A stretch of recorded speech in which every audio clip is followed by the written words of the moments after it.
Hello, today I'm going to be talking about Christianity, happiness, and the meaning of life according to Pennington and some other things. So this is what I'm going to be talking about today. The first thing I'm going to talk about is the key features of Pennington's view of Christian happiness and meaningfulness. And then I will be talking about the Christian view versus Stoicism and deontology. And then I'll put my argument at the end. So first we're going to be going over the key features of Pennington's view of Christian happiness and meaningfulness. So the key features that I have found in Pennington's argument for Christian happiness and meaningfulness is 1. Faith in the Spirit, 2. Being virtuous, and 3. Sharing. So the first one is faith in the Spirit, which this can be found discussed on page 7 of the textbook. So first thing first, we have to have faith in Christ in order to be happy. And through the power of the Spirit that comes with faith being in Christ, it enables people to see the world through the eyes of Christ. That we are meant to be servants to one another. That we are meant to love as Christ loved us. And he says this is, quote, the way to the truly good life. The second way is being virtuous, which is found on page 96 of the textbook.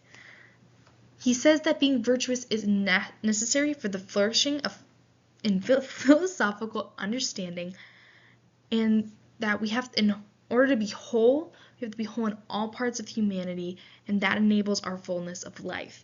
And this includes emotions, which, when you compare that to Stoicism is like not for being one with your emotions, versus this Christian view where you want to be one with your emotions. Those emotions are your way of expressing yourself and feeling what you need to feel. God calls us to feel in books such as Psalms and Lamentations and Proverbs. The third thing is sharing.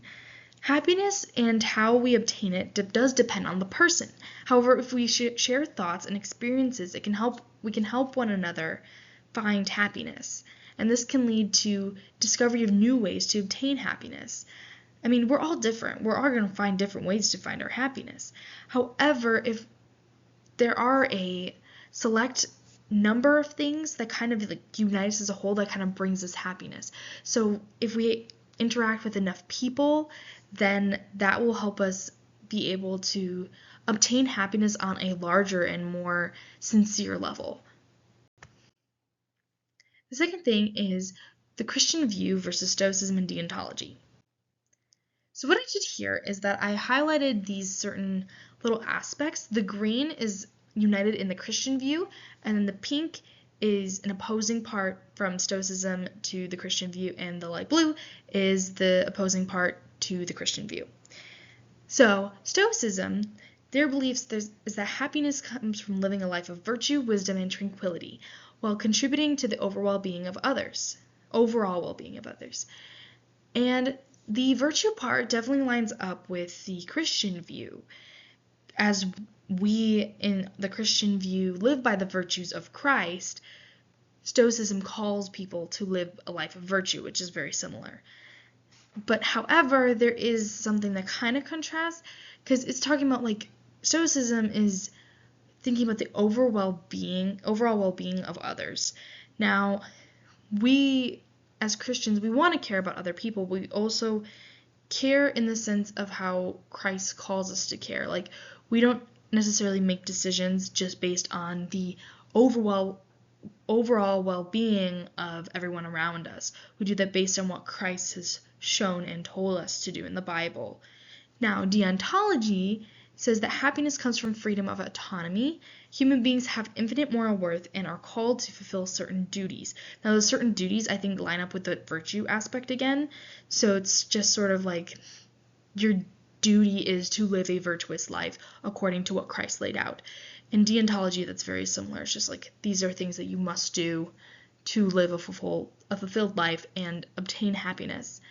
And then people choose how to use their freedom in a way that best benefits them. That's also very different than the Christian view, you're not doing it just because it benefits you. You're doing it because Christ gave up his life for us, and that's what we want to live for Christ because of that sacrifice, and now we can be with him. So now we're going on to my case. My case is kind of a blend of a bit of the Stoicism case and Christian view, which Christian view is really like at the center of this. So my case is happiness through faith and community. All good things come from the Lord. If all good things come from the Lord, then so does happiness.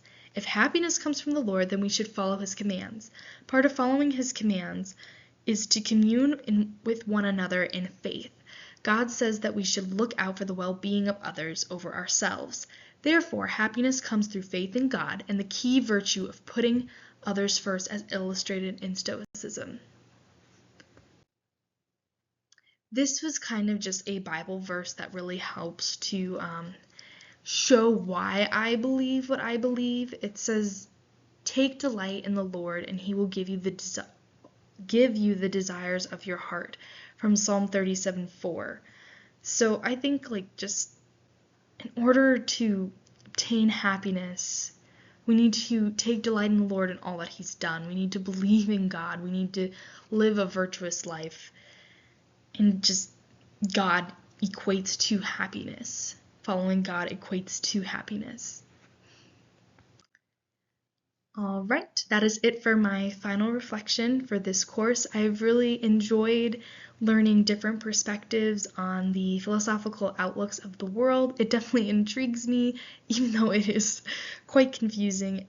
I do try my best to understand it. I have enjoyed this class and listening to all the people's contributions throughout the semester. Thank you so much for all you do. Bye-bye.